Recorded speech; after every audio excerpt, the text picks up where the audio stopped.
Nereida, bienvenida a Noticelia, el Pulso de la Mañana. Ay, gracias por la invitación, Denise. La verdad que para mí es un honor, pero también es un placer porque nos vemos. Ajá. Hace tiempo que no nos veíamos personalmente, así que es un gusto Y estar nos aquí. hemos visto en diferentes facetas y lo hemos disfrutado. Hemos sufrido y hemos disfrutado. Eso es así, bueno, pues, la vida es un ciclo, tiene sus altas y sus bajas, así que eso es parte del proceso de vivir y de estar vivo. Y yo te agradezco porque siempre mantuviste, mira, esa sonrisa para mí. Sí, Y siempre. te agradezco mucho porque es la misma sonrisa que han mantenido para tu público siempre. Eso es así. ¿Cuántos años son ya? Cumplo en agosto 42 años de estar en el canal, En televisión. en televisión. Más de 10 años ya que llevo en radio con un programa radial de salud, así que son muchos añitos. ¿Tú eres natural de Mayagüez? Sí, yo nací y Cuéntame me crié de en Mayagüez. cuéntame de esa época. Yo nací en Mayagüez en el 1955, un 8 de octubre. Así que me crié. No le importa que cuenten, así que... No, yo tengo 6'5", cumplo 6'6" en octubre 8, así que no. Nunca he negado mi edad, porque yo siempre decía, tuve compañeros de escuela que quizás fueran 1 o 2 años mayor, 1 o 2 años menor o de mi propiedad. Entonces, si tú pones en las redes que tú tienes otra edad, esas personas te iban a desmentir. Y acuérdate que mi trabajo es uno de credibilidad y de seriedad y de responsabilidad. Así que con la edad no podía jugar. O sea, y a mí me gusta ser honesta, así que siempre lo dije. Mi infancia fue buena, yo tuve una mamá que se preocupó muchísimo por mi hermana y por mí, y una familia por parte de mami que nos añoñaron y nos mimaron muchísimo. Pues mi papá fue una persona, verdad, que vino de la guerra de Corea enfermo, así que los primeros años fueron bien difíciles, hasta que a los 19 reconocí, ¿verdad?, que mi papá pues era una persona que había traído unas condiciones de trastornos mentales y que muchas de las cosas que habían pasado con él pues no habían sido su culpa, sino eran el resultado de su enfermedad. ¿Tú no eras hija única? No, yo tengo una hermana. Una hermana. Somos 2 nada más. Y me está subrayando el papel de tu mamá. Es que porque esa situación específica de tu mamá llenó todos los espacios. En cierta manera sí, porque papi era una persona enferma que lamentablemente, pues con su trastorno mental, tuvo que recibir mucho tratamiento y a la verdad pues que en términos generales ella era mayormente mamá y papá. Ella era la que se preocupaba, la que estudiaba con nosotras, la que estaba, a pesar de que ella trabajaba, sus papás pues cuando salíamos era la que nos cuidaba mientras mami trabajaba, cuando ya entramos en la escuela. ¿A qué se dedicaba? Mi mamá era asistente del doctor de un médico que trabajaba en lo que era el sanatorio en el Cerro Las Mesas, donde se llevaban las personas con tuberculosis. De hecho, el papá de Rafael José era el director médico de ese entonces. Y entonces mi mamá luego se hizo psicóloga clínica y educativa muchos años después y entonces comenzó a trabajar como psicóloga clínica. Tu papá venía de Corea, pero ¿a qué edad fue eso? ¿A qué edad tú tuviste contacto con tu papá? Siempre, porque él vivíamos bajo el mismo techo. ¿Cuándo te diste cuenta que tenía un problema? Siempre, o sea, de pequeña, porque él tenía como preferencia con mi hermana y a mí me echaba como a un lado. ¿Que era mayor o menor? No, menor. Nada, nos llevamos 11 meses nada más. Él un hombre un poco violento, ¿verdad? Por el propio trastorno que tenía. Y pues fue una niñez maravillosa en términos generales. A la verdad que fueron más, yo te diría que el 95% del tiempo fueron momentos maravillosos. Así que mis recuerdos son buenos de esa época. Hasta que pude reconocer, ¿verdad?, y perdonar a mi papá, porque sabía que no era que él quería ser así, sino que lamentablemente tenía episodios por su propio trastorno. Ya cuando empiezo a trabajar en la televisión, el cambio fue drástico de él hacia mí. Tuvimos una relación maravillosa hasta que falleció. ¿Cómo y cuándo hicieron las paces? Yo creo que cuando yo me fui a estudiar la maestría en Broadcast Journalism, y que yo cogí terapia para poder entender el proceso. Mami me decía, debes coger terapia porque tú tienes que perdonar a tu papá. Y es importante que ahora que vas a dar un cambio de vida, o sea, te vas a Estados Unidos a estudiar, vas a estar un tiempo prolongado. Es bueno que entiendas, ya mis papás estaban divorciados desde que yo tengo 11 años, que entiendas y sobre todo por ti, por tu sanación, ¿verdad?, emocional y mental sobre todas las cosas. Y fue a esa edad, a los 19 años. Cuando ¿tú estudiaste periodismo? Yo estudié, fíjate, mi bachillerato es un bachillerato en biología y química del recinto universitario Mayagüez. ¿Cómo fue que de bióloga y química a periodista? ¿Cuál fue ese spark, ese twist of life? Mira, mi papá siempre fue un amante de la radio. ¿Tu papá? Mi papá, sí, un amante de la radio, un coleccionista de lo que eran los long play, ¿verdad? Los discos. Muy amigo de Gilbert Mameri, que dirigía, ¿verdad? Una estación radial. Y que vivía en el Amazonas. Exactamente, y entonces era un aficionado de la radio. Mi papá siempre le apasionó la radio, y mi papá tenía una grabadora de cinta que tenía 2 rieles que corría de un lado a otro, en la que tú le podías conectar un micrófono. Wow. Y entonces yo de chiquita, entre el microscopio, las hojas y los animales, dividía mi tiempo también en hacer como programas radiales. Yo misma daba la hora, yo ponía música, yo hablaba, así que yo pienso que desde siempre hubo esa pasión, ¿verdad?, por los medios de comunicación. Yo quería ser doctora en medicina, a mí me gustaba la cirugía. A los 11 años vi la primera cirugía de un cerebro y me apasionó. ¿Dónde la viste? En el Centro Médico de Mayagüez. ¿En vivo? Sí, porque mi mamá ya trabajaba con un neurocirujano en aquel entonces y me dio la oportunidad de yo entrar a la sala de cirugía y ver la cirugía. Duró 11 horas. Y esta que está aquí ni se desmayó, ni le cogió miedo a la sangre, ni nada. Fue una cosa espectacular. Y sin embargo, no te decidiste por esa área. Bueno, yo quería ser doctor en medicina, definitivamente. A los 14 años competí en un concurso de Miss Carnaval. En aquel entonces había un director de periódico, se llamaba ECO, y entonces este cubano decidió crear un programa de televisión en WOLE, que es el canal local de Aguadilla, Mayagüez, de noticias los fines de semana. Se llamaba El Oeste en las Noticias. Él se llamaba el señor Eitel Piñón. Y entonces me dio la oportunidad de trabajar como ancla y luego creó una sección para mí. ¿Qué edad fue eso? Yo tenía 15 años, entrando a la universidad. ¿Como ancla? Sí. Y entonces mientras estuve en la universidad, los fines de semana trabajaba en ese programa. Así que esa pasión por los medios de comunicación fue canalizada. En el interín, pues yo seguía con mis estudios de premédica. Pasé las entrevistas que se requerían, pero tuve una profesora, la doctora Maldonado, que estaban, ¿verdad?, dando clases en la Escuela de Medicina en Ponce. No sé si estarán vivos o no, era un matrimonio. Y ella me cogió mucho celo, porque el esposo hablaba mucho conmigo y me dio clases. Y él era un apasionado también de las comunicaciones. Y fue un hombre siempre muy respetuoso, muy recto. Y ella le dijo a mi consejero, al doctor Carlos Betancourt, un colombiano, puertorriqueño, casado con una puertorriqueña y que él decía que era de Puerto Rico, que me dijo, búscate otra cosa, ya que tú estás en las comunicaciones, vamos a buscar hacer algo dentro de las comunicaciones y olvídate de la escuela de medicina. Y entonces comenzamos ese proceso un año antes, a buscar en universidades en Estados Unidos. Él fue un pilar en ayudarme. Encontramos 5 universidades que me gustaban, así que solicitamos a las 5, fui aceptada en las 5 y entonces... ¿Cuáles eran? Había una en California, había en Nueva York, había en Pensilvania, en Pittsburgh, pero ella escogía Duquesne University en Pittsburgh, Pensilvania, porque el programa que tenían de comunicaciones era como bien completo y me gustó mucho el programa, así que me aventuré a irme a Pittsburgh a estudiar. ¿Eso fue sin terminar? No, yo terminé mi bachillerato. Sí, yo terminé. Ahí luego fue que decidiste y te tuvo que a quedar. Inmediatamente que yo terminé mi bachillerato me fui. ¿Pero qué edad tenía? Yo tenía 19 años. Y, pues no, eso no es normal, 19. Y tú lo sabes. Bueno, porque entré a los 15, yo cumplí mis 16 en octubre, o sea, y eso es mi bachillerato, 19 a 20. Niña, prodigio? Bueno, lo que pasa es que cuando yo era pequeña, en Puerto Rico el sistema de educación ¿verdad?, público, hizo en las regiones de Mayagüez, creó estos programas que se llamaban Proyecto. Proyecto era para niños superdotados. Entonces nos daban un IQ test y yo lo pasé con altas calificaciones como el grupo que entró conmigo. Así que desde el kindergarten nos pusieron con este grupo especial de profesores que estaban todos con maestría a nivel elemental. Inclusive yo cogí 3 años de francés en mi escuela elemental, 4º, 5º y 6º grado. ¿Francés? Hablo un poco de francés, sí, un poco. Y entonces con un profesor francés, se llamaba Monsieur Fourquet.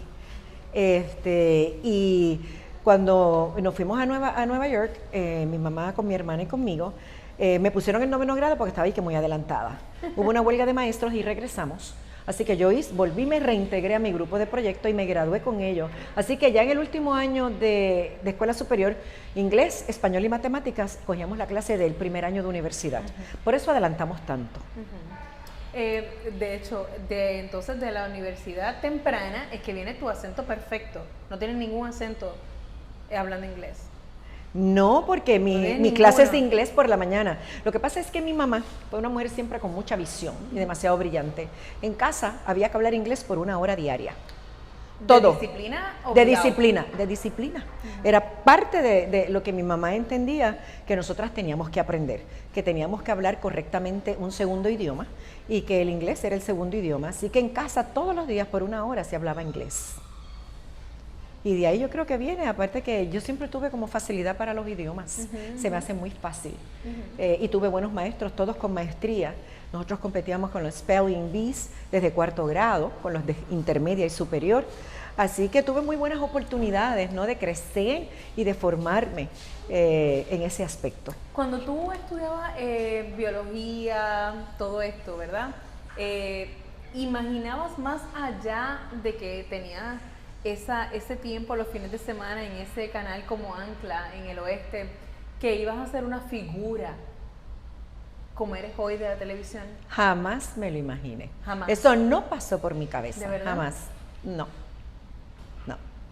¿Tu mamá qué te decía? ¿Estudia medicina o estudia periodismo? Si algo bueno tuvo o tiene mi familia, es que nosotros nos apoyamos, fíjate. La decisión que tú tomes, vamos contigo de la mano y te apoyamos. Mi mamá nunca me prohibió o me dijo, no, tienes que hacer esto. No, ella siempre nos dio en ese aspecto que tomáramos decisiones propias y nos apoyaba en nuestras decisiones. Lo importante era estudiar, lo importante era prepararse, lo importante era tener una carrera, fuese la que fuese, y siempre tuve su apoyo.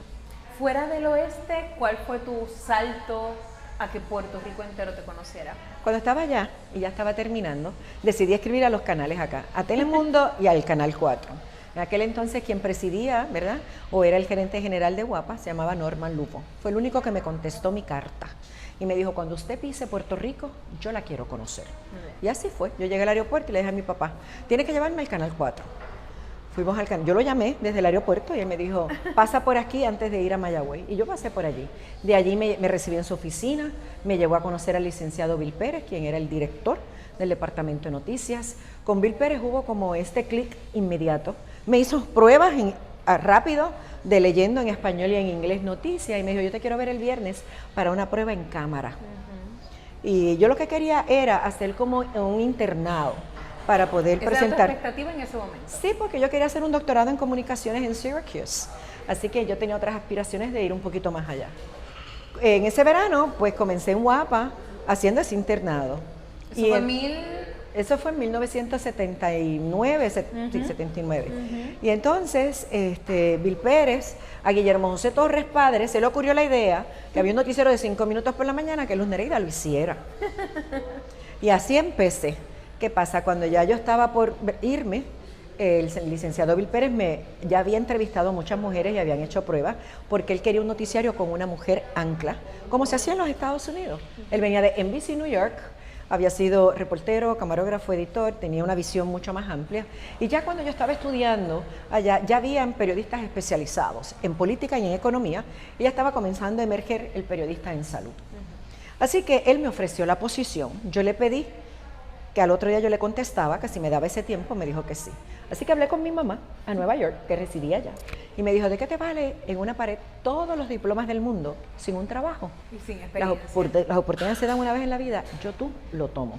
Tenía un noviecito en Pittsburgh, irlandés, que llamé y le dije, me están ofreciendo esto. Y tú sabes, la respuesta de él fue maravillosa. Siempre voy a recordar a Bill Hohan, donde quiera que esté.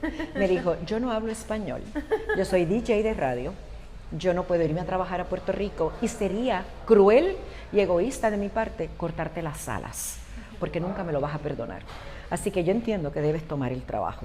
¿Y lo tomaste? Y lo tomé, aunque nos costó la relación. ¿Cuánto tiempo más tarde empezaste? ¿En el trabajo? No, me quedé en Puerto Rico. Sí, en un agosto 19 de ese mismo año empecé. ¿Y no volviste a Mayagüez? Sí, yo iba periódicamente porque yo tenía mi familia allá, tenía a mi papá residiendo en Lajas, mi mamá en Nueva York. Sí, yo iba periódicamente a Mayagüez. Nereida, ¿cómo fue tu primera vez? O sea, más allá, vuelvo a... No quiero excluir a Mayagüez porque sea el oeste, sino porque la gente no te conoce por eso, te conoce por tu experiencia en Guapa Televisión. ¿Cómo fue esa primera experiencia en la cámara? Fácil. Es que para mí, Fácil. sí, para mí era tan fácil pararme frente a la cámara a hablar. A mí no me temblaban ni las manos, ni la voz, ni me daba miedo. Pues, yo me sentía que yo estaba en la sala de mi casa hablándote a ti. ¿Qué Como- estabas diciendo? ¿Qué como- hablabas en ese momento? Bueno, noticias. Pero ¿te recuerdas algo en puntual que fue eso primero que dijiste? No me acuerdo lo primero que dije. Sí me acuerdo del primer reportaje que me tocó cubrir. Fueron los parquímetros que estaban siendo instalados en San Juan, en el viejo San Juan. Hice 11 closings, 11 cierres en cámara.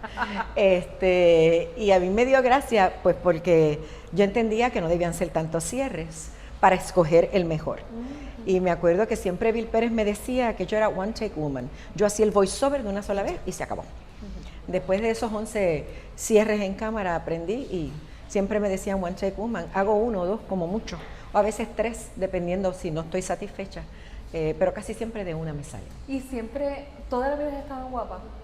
Toda la vida he estado en guapa. ¿Eso para ti qué es? Eso es, porque para una persona como tú, las oportunidades no deben haber faltado. No, pues mira que no. ¿Qué es? ¿Lealtad? No. ¿O qué? Primero que todo, yo no tuve ofertas de ningún verdad? canal local. ¿No sabes por qué? Porque todos decían, como decía Linda Hernández y le decía Bill Pérez, ella es el rostro de guapa. Y donde quiera que ella vaya, va a Linda ser el Hernández rostro de Tele guapa. 11, en ese Sí. momento de Tele 11. Sí. Nunca tuve acercamientos de la gente de Telemundo. En un momento dado, mi mamá me pagó unas clases con Lillian Wilder. Lillian Wilder era una señora radicada en la ciudad de Nueva York que daba clases de manejo de cámaras a periodistas, a anclas, a grandes presidentes del mundo, a personas muy importantes de empresas. Y yo me acuerdo que la primera vez que conocí a Lillian, mami quiso que cogiera unos seminarios con ella un verano, me dijo, tú lo tienes todo.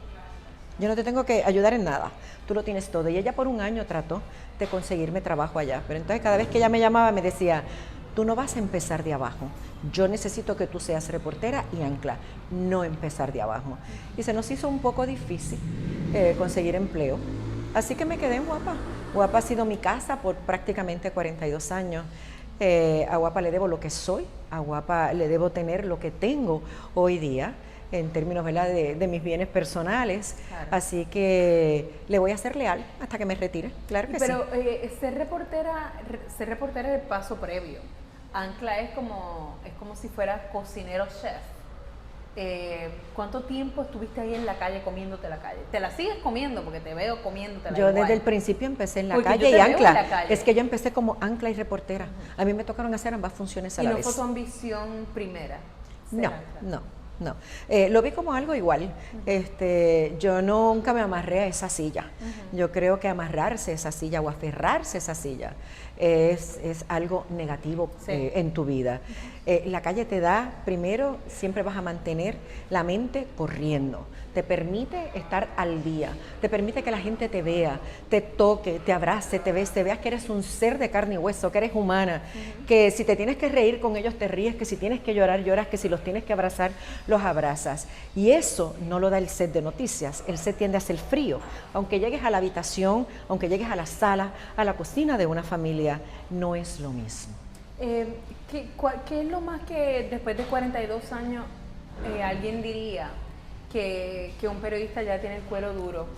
Sin embargo, no te veo a ti así.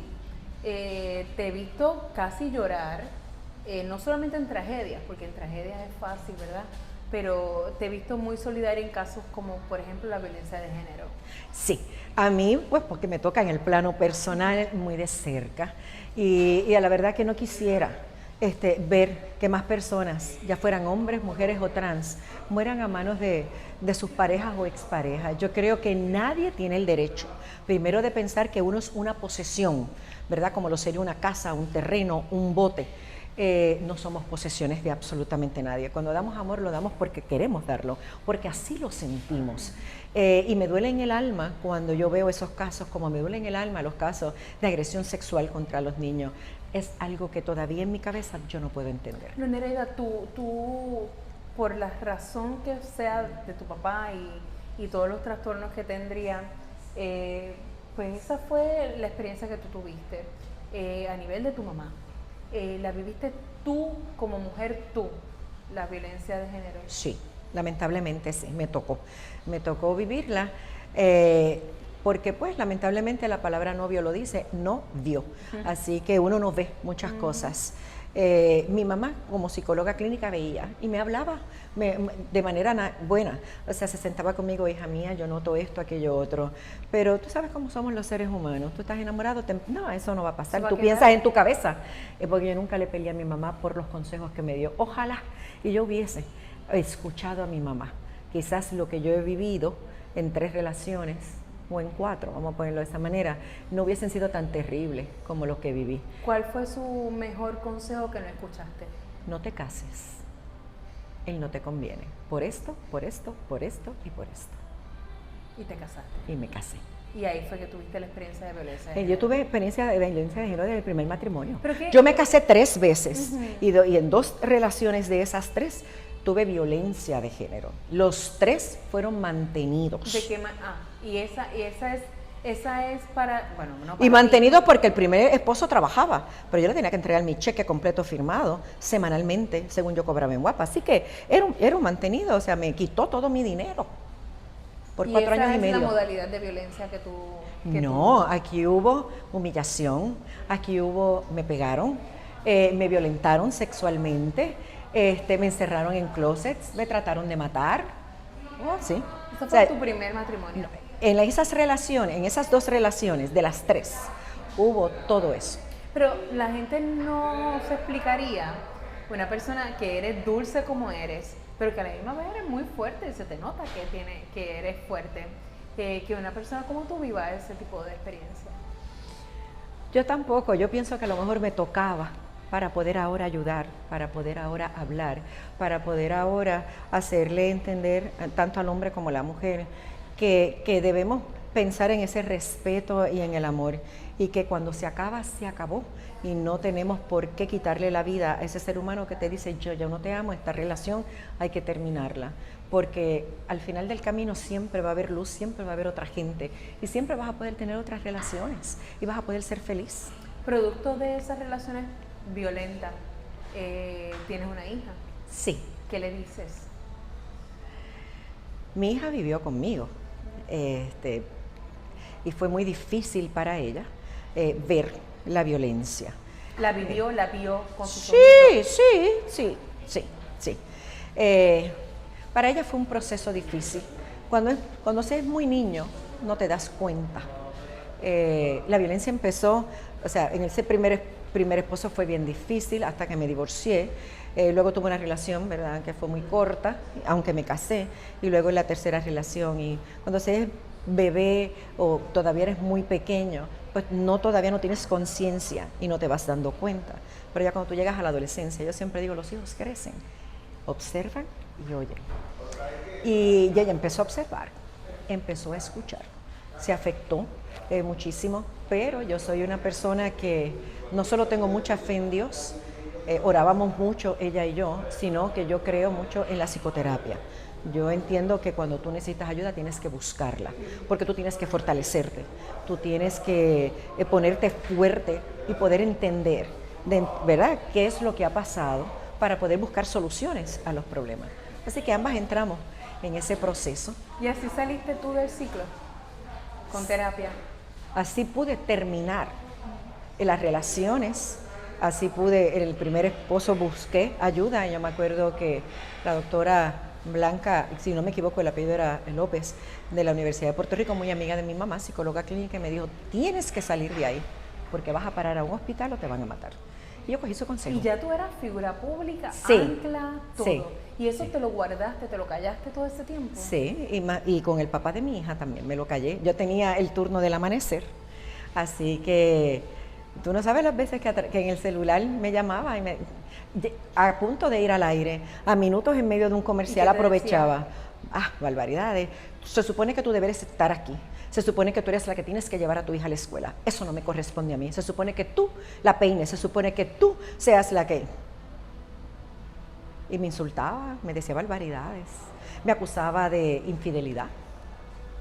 Me acusaba de muchas cosas. ¿Cuánto tiempo duró esa relación? Esa relación duró cerca de 18 años. Eso es un montón de tiempo, Luz. Sí, porque al principio... Nadie creería que con tu fortaleza duraste tanto tiempo así. Bueno, porque al principio, mira, estas personas son personas que saben mentir muy bien. Son individuos que te envuelven en esta burbuja de mentira. Entonces tú le crees. Mira, vienen con los dramones. Yo le digo a los hombres que vienen con dramones, mi familia no me quiere, yo he sido una persona criada o por unos abuelos, o mi papá era muy fuerte, y la verdad que el ambiente en mi casa no era el mejor. Entonces te vienen con estos cuentos que tú te crees. Y lamentablemente tú te quedas en esa mentira, viviendo en esa burbuja hasta que sales de ella y te das cuenta que no todo lo que decían era cierto, que más de la mitad de las cosas eran falsas, que eran cosas creadas en su propia mente. Que no lo conocías realmente. Exactamente, porque se pintaban de una manera, hasta que entonces tú empiezas a ver la realidad. Tú empiezas a darte cuenta cuando tú llegas de trabajar, que la persona te dice, o te llamaba por teléfono, no me dejaste ni la cafetera lista para el café, porque tú tienes 2 manos y 2 piernas, tú lo puedes hacer. Si no había comida, era una pelea. El que se te acercaran y te dijeran, hueles a fulano de tal, de tu trabajo. Pues sí. O sea, eso es humillante, porque yo salía todos los días, ¿verdad?, con un camarógrafo varón. Mis camarógrafos siempre han sido seres sumamente respetuosos conmigo. Yo no tengo ni una sola queja. Conozco a las esposas, a sus hijos, pues nosotros somos como un familión grande, que compartimos mucho y hemos viajado. Y eran cosas terribles, terribles. Y verte al borde de la muerte asusta. ¿Te viste al borde de la muerte? Sí, en 5 ocasiones. Sí, a mí me trataron de asesinar. Sí, estrangulándome con un cuchillo. Sí, varias veces estrangulándome con un cuchillo. Sí. ¿Ese fue el padre de tu hija? No voy a decir quién fue. En una de las relaciones pasó. Después de eso, ¿te volviste a involucrar en una relación? Bueno, pasó un tiempo después del divorcio, ¿verdad? Yo tuve que poner una orden de protección por 1 año porque luego del divorcio la persona continuaba insultándome, amedrentándome, se paraba frente a donde yo residía y entonces pues puso una orden por 1 mes y me la extendieron por 1 año. Después de eso, de mucho tiempo de estar solita, a través de las redes conocí a alguien y entonces pues fue una relación que no duró mucho, pero fue una relación negativa porque el individuo no trabajaba, decía que era artista, que iba a ir a trabajar, usaba mi carro, llegaba sin 1 centavo y luego tenía una relación con una mujer allá que preñó, me la negaba hasta que ya no pudo negarlo más y entonces yo le dije, bye bye piojito. ¿Y en este momento de tu vida descartas el amor de tu vida? No lo descarto, pero por ahora no quiero nada, llevo bastantes añitos que llevo sola. ¿Pero lo viviste? ¿Viviste ¿El qué? el amor de tu vida? Independientemente de las Yo no creo en un amor de la vida. ¿No quieres llamarlo así? No, es que yo pienso que cada etapa tiene un amor. Y entonces eso de decir, a los 15 años él fue el amor de mi vida. No. Son por etapas. Los amores llegan por etapas. Y no hay un amor, por lo menos para mí, en mi concepto. ¿En este momento? Sola y feliz. En este momento el amor es tu hija. Ese es mi gran tesoro. Que te Exactamente. veo ahí involucrada totalmente en su carrera. Eso es así. Mamá está ahí con ella todo el tiempo, apoyándola.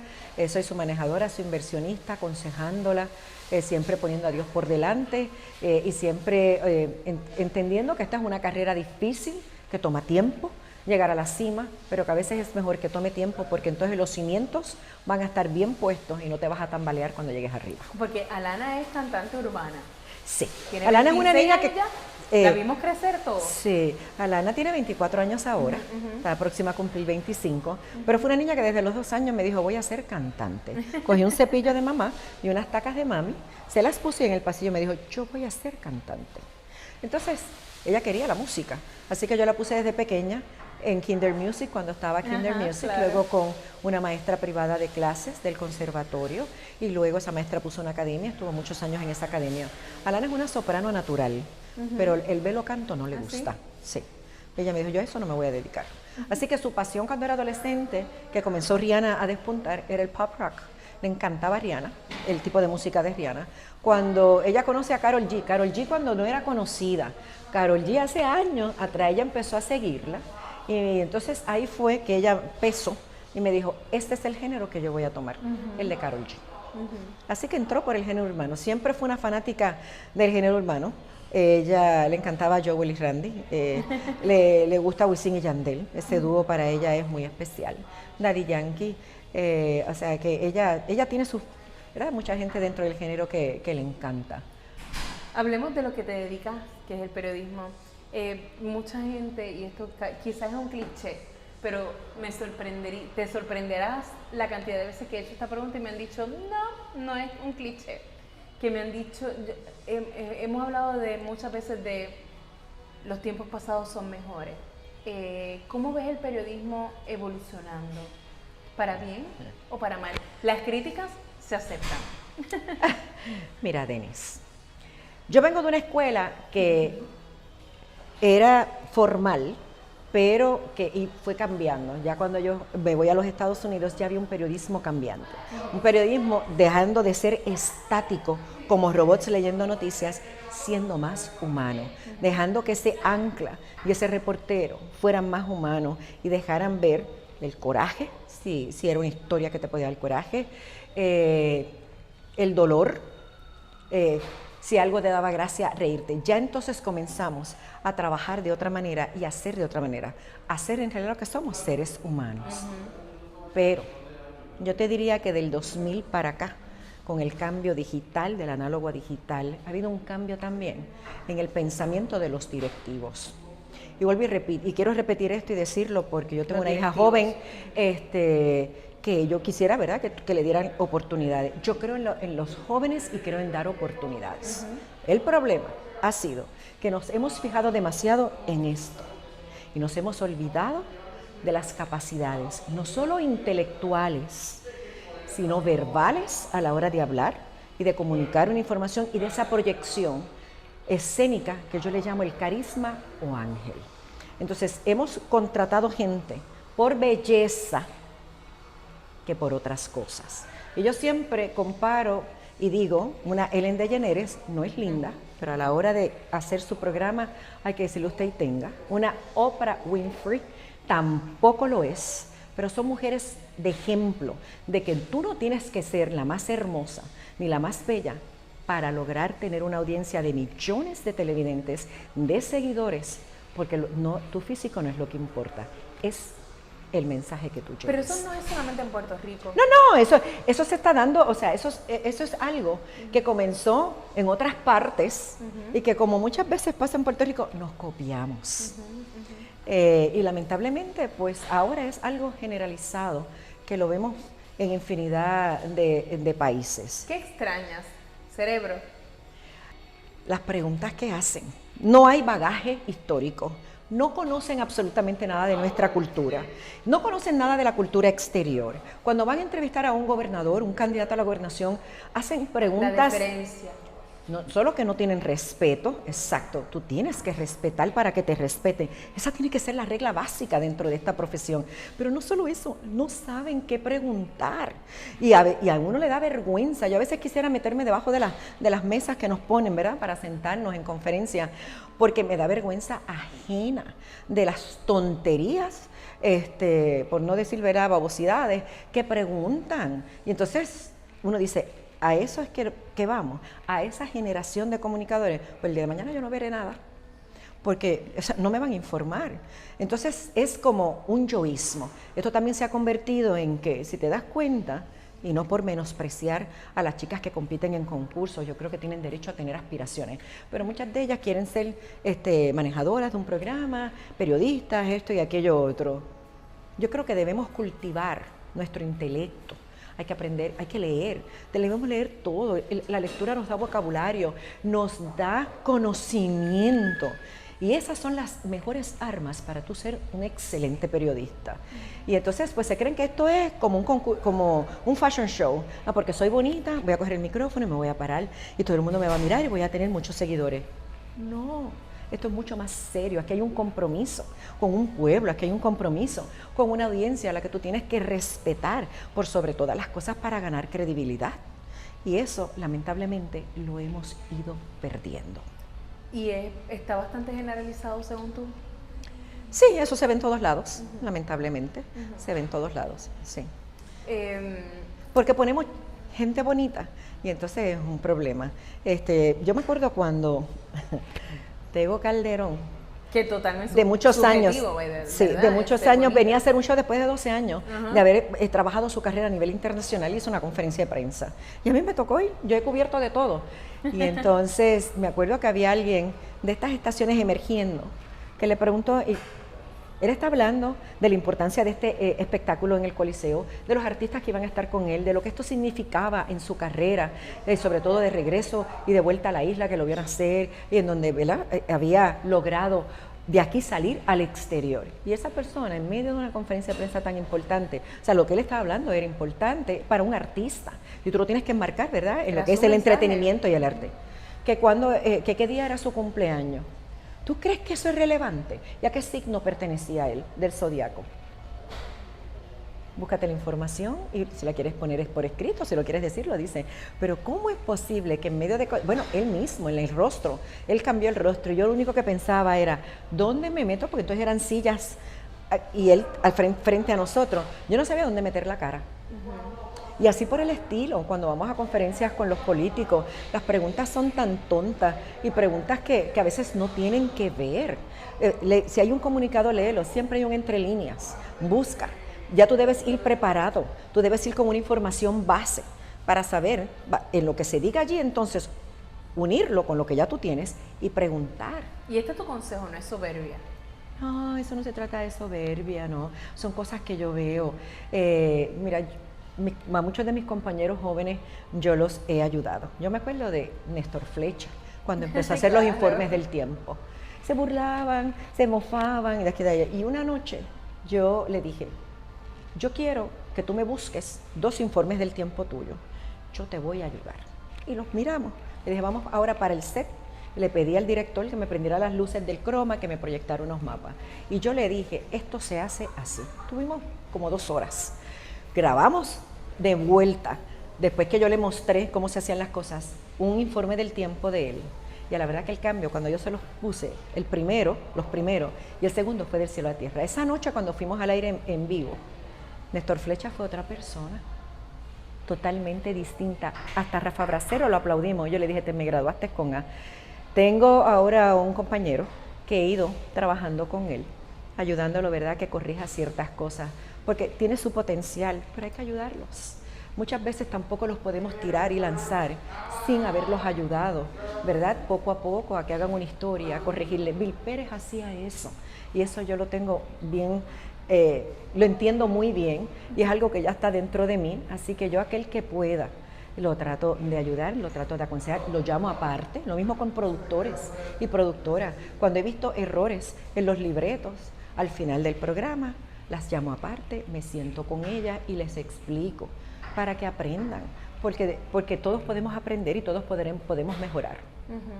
Luz Nereida, ¿qué opinión te merece la situación precisamente que está viviendo Guapa? ¿Verdad? Hay un nuevo noticiero en otro canal que se han llevado a figuras importantes de Guapa Televisión, y tú quedas ahí. En algún momento incluso se ha como que insinuado que tú estabas contenta con esa salida. ¿Con la salida de quién? Sí, bueno, en programa. ¿Con la salida de compañeras Sí, a otro canal? correcto. Pues yo no sé quién. O se ha malinterpretado posteos que tú han hecho, que no soy yo, posteos que tú has hecho como de los cambios, etcétera. Se han malinterpretado como que tú estás, ok, con que se hayan ido y que no estás a favor de la justicia. Hace 24 años, que es la edad que tiene mi hija, yo demandé al Canal 4 por discrimen. Discrimen no, por ser mujer, discrimen por haber quedado con unas 20 libras de más después de mi embarazo, y de haber parido, y discrimen por edad. Yo tenía apenas 40 años cuando parí a mi hija. Tenía 40 años, a los 2 meses cumplí los 41, y cuando regresé a los 2 meses a trabajar se me dijo vieja, fea y gorda. Esas fueron las palabras del señor Miguel Manogian, que en aquel entonces era el director de noticias bajo el mando del señor Carlos Barba y sus secuaces, que venían del canal 47 de Nueva York y de otros puntos, ¿verdad?, de los Estados Unidos. Cuando yo le pregunté a ese señor si él me conocía, me dijo, no, ni nos interesa.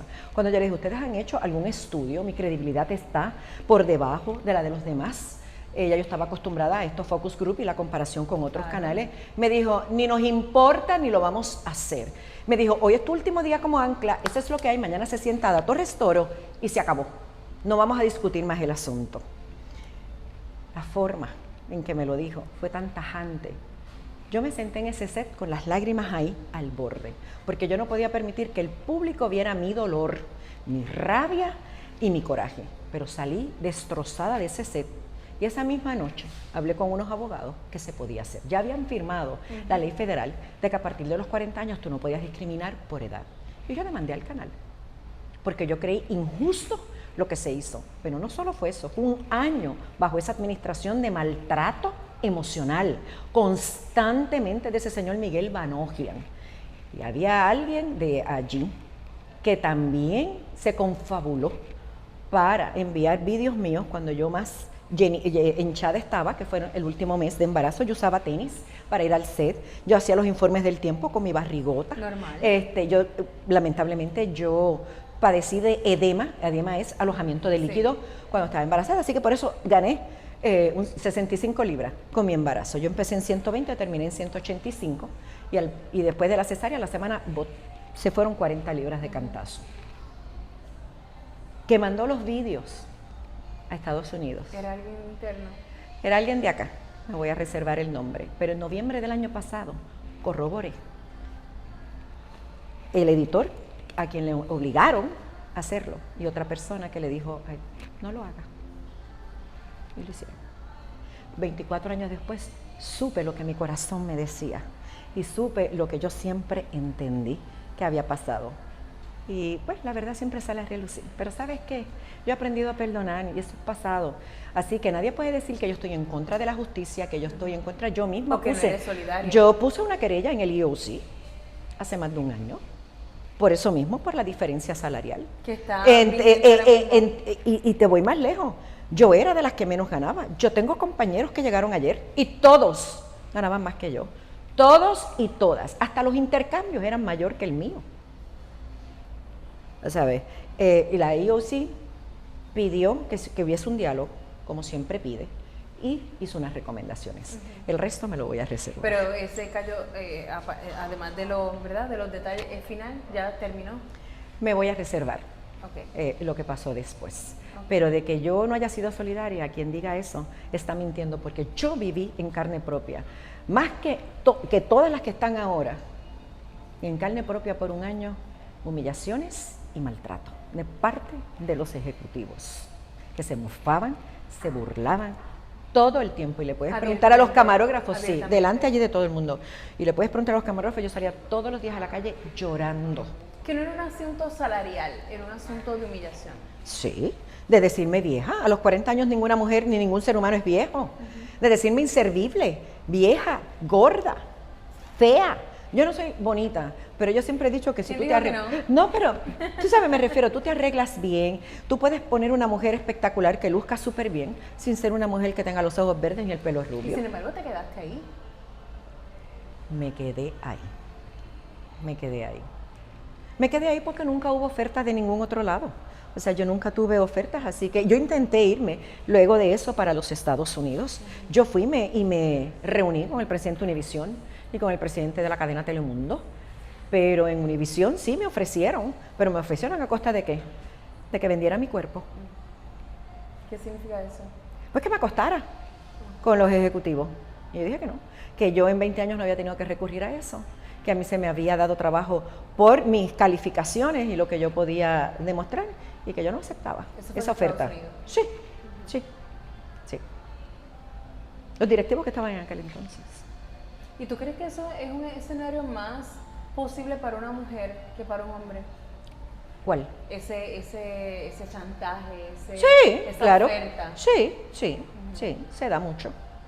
Se da mucho en Estados Unidos, o se daban en aquel entonces. No sé si las cosas, en verdad, de eso han pasado muchísimos años. Yo no te puedo decir si ahora se comportan de la misma manera. Acuérdate que todas esas empresas tienen directivos nuevos, tienen dueños nuevos, así que yo no puedo lanzar, o sea, acusar con el dedo, que esa sea la práctica hoy día. Ahora, si me dejo llevar por algunas compañeras de aquí que hicieron vacaciones de otros canales de aquí, las obligaban, si no tenían senos, a hacérselo, las obligaban a usar ropa cortita, ropa ajustada, que se vieran los cuerpos, tú sabes, bien moldeados. Si siguen con eso, desconozco.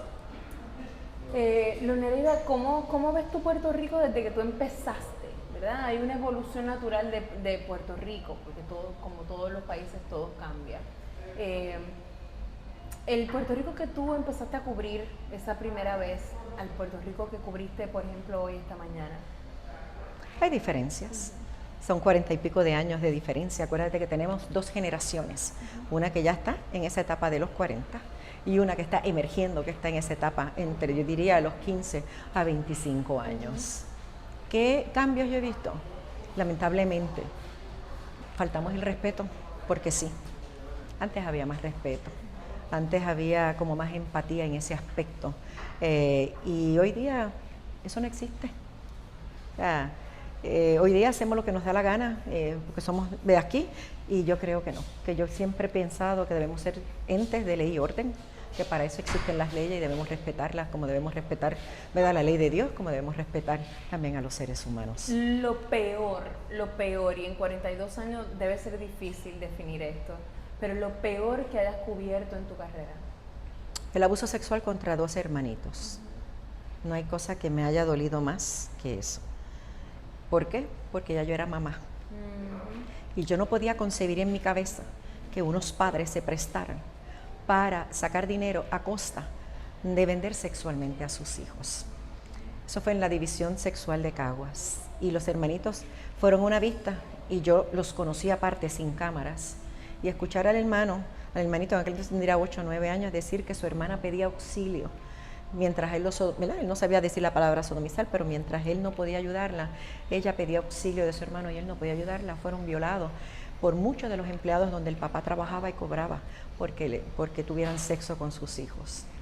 Todavía a estas alturas, Denise, en mi cabeza no cabe que un padre y una madre puedan llegar a esos extremos por dinero. ¿Y qué pasó con ese caso finalmente? Ese caso, ellos fueron juzgados.